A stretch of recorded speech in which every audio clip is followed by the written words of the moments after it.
Schmitz. I'm Kelsey Kubal. I'm Yassin Morales. I'm Kaylee Molitor. And I'm Emily O'Malley. Easy. Breezy. Beautiful. Cover girl. But is it really that easy? Beauty isn't cheap.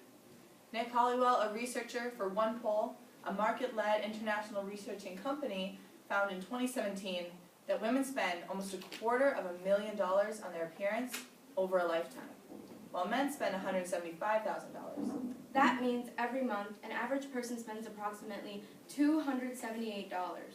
We'd all like to believe that society's standards of beauty do not affect us, but in reality it affects the way we treat others, the way we see ourselves, and even the way we spend our money. Whether we're a boy, girl, or even a Kardashian, we are all subjected to some type of beauty standard. How can we keep up with beauty standards when we can barely keep up with the Kardashians? Beauty standards are a predisposed part of human nature. First, we will examine how. First, we will talk about the origin of beauty standards. Secondly, we will explore how beauty standards affect other cultures around the world. Lastly, we will examine how beauty standards affect our everyday lives. First, let's travel back to the origin of beauty standards. Western standards of beauty were first recorded 2,400 years ago in countries like Greece, Egypt, and Rome. The American University art historian and painter Cara Rivera stated in the Washington Post from 1987, ancient Greeks believed the secret to beauty was in the harmonious proportions of facial features.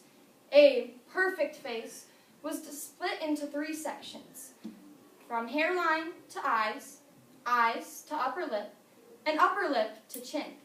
Today, this is commonly referred to as the golden ratio or divine proportion. Although today many scrutinize the Greek standards of the golden ratio since it is subjected to unrealistic standards. Other physical features of the face were beautiful too. The most important aspect of beauty was having blonde hair. A low forehead, a straight nose, and a fuller lower lip were seen as ideal characteristics. Even a unibrow was considered beautiful. The Greeks also devised the science of physiognomy. This theory explains that a person's character or personality is based on their outer appearance. For example, the Greeks were so concerned with their offspring's beauty that they would place statues of Aphrodite or Apollo in their bedrooms, hoping to bear beautiful children. In 1987, Dr. Dietrich von Bothmer, chairman of the Greek and Roman department at the Metropolitan Museum of Art in New York, stated that, however, the Greeks acknowledged that there was more to a person than their outer appearance. They paired physical beauty with goodness of spirit, although a beautiful body was considered direct evidence of a beautiful mind. So the Egyptians were known as one of the most vain of the ancient civilizations, stated by Angelica Espinosa, a writer for St. Mary's University, published on September 19, 2016. Youth was one of the center points to their concept of beauty. Their paintings and sculptures did not depict age. They showed their beauty ideals in them. The perfect woman in ancient Egypt is thought to be Nefertiti. It is thought to be that she was the epitome of beauty. She was youthful, had a slim face, and even had a long neck. Women were supposed to have golden skin. They were supposed to stay inside. This showed that they did not work out in the sun. The ideal man was also depicted in sculptures. The perfect man had wide, square shoulders and a slim, muscular frame. Their faces were very defined. Their skin color was a reddish-brown, and this showed that they worked outside. In an article written by a group of cosmetic scientists for Beautiful with Brains, published on April 4th of 2019, it states that regardless of class or gender, all Egyptians use makeup.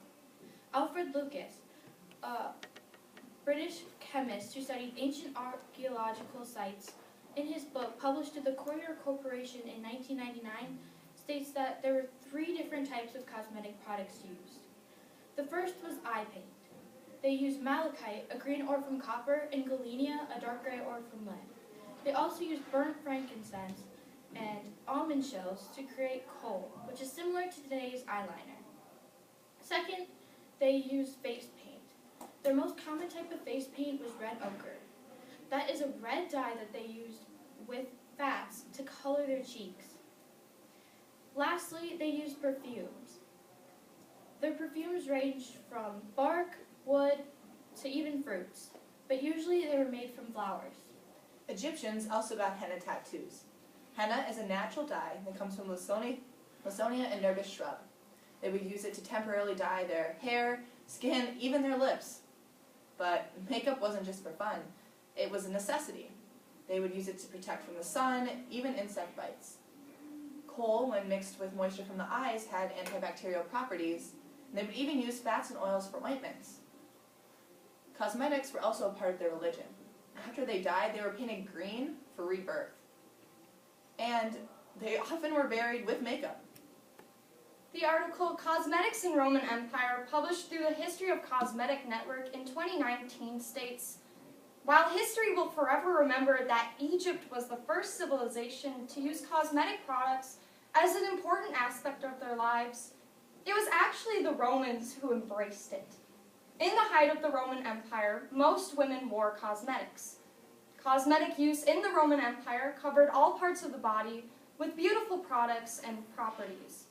And regardless of class, like the Egyptians, most women wore cosmetics. Of that, the most common use was done by prostitutes. Like many civilizations after the Romans, they believed fair white skin represented a wealthy person of power. The World Press reported back in 2018 that they used various products and mixtures to hide wrinkles, pimples, and sunspots.